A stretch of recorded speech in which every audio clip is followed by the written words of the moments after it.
Show for today. The topic today is the NAACP and the Bill Allen case.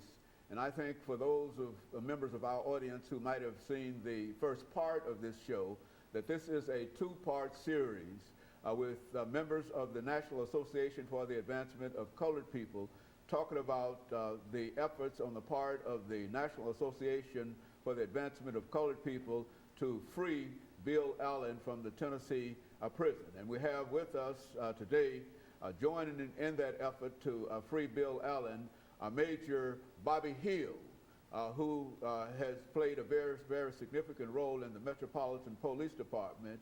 And with Major Hill is Dr. Kathy Abbott. Dr. Kathy Abbott is also a sympathizer with the National Association for the Advancement of Colored People. And finally, we have Mr. Ndume, who also had an opportunity, or who also served with Mr. Bill Allen for a period in the Tennessee prison, and he will give us some information in terms of Bill in prison. And let's start off, Major Hill, by having you to give us some statements in reference to who you are and your situation. Dr. Abbott will do the same thing, and of course Mr. Ndume will do the same thing, and then we'll be able, by the second segment, to get into some of the real issues dealing with this case. Well, my name is BHill. I'm a retired Metro Police officer. I served with the Metro Police officers 33 years, from 59 to 1990. In serving with the police department, I had various jobs. I worked my way up through the command level, and in doing my job, I came upon information that other people really didn't have access to. And this Bill Allen case really interested me because there are so many entanglements in it. And I think justice delayed is justice denied. Very good. And of course, Dr. Abbott, let's talk about you and the Bill Allen case in reference to the National Association for the Advancement of Colored People, as well as any other statements that you'd like to make in reference to this case.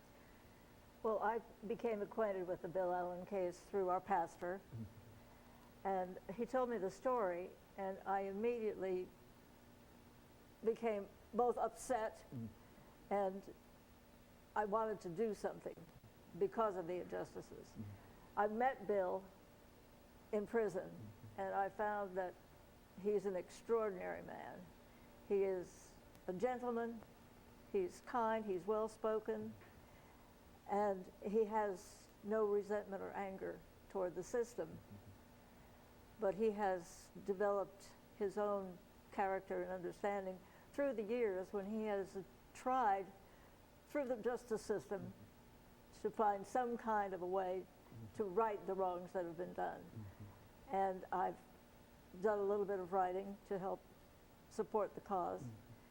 And I am looking forward with faith to believing that the people are going to hear what we have to say, and they're going to understand Bill and the fact that, as he explained it, it was self-defense, basically. We have to understand the time.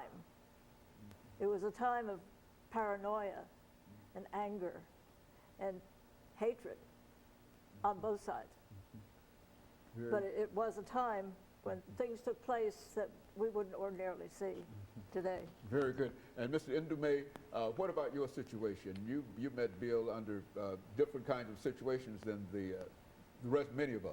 Yes, indeed, I did. I just came home myself after spending 28 years in prison. 20 of them was on Tennessee's death row for a crime that I ain't commit.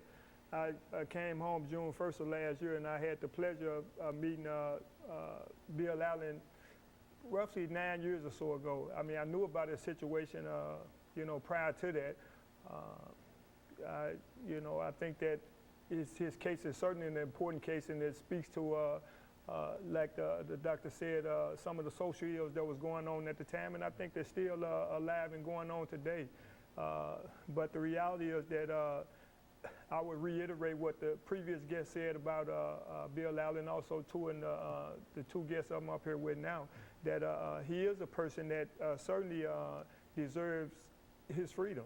Bill Allen is somebody that, like the previous guest said, that's he's a compassionate person. He's certainly a leader inside the prison system. Very good. And of course, let us take this first commercial break, and then we'll be back with you. And we'll be back with our audience following this very, very short commercial break.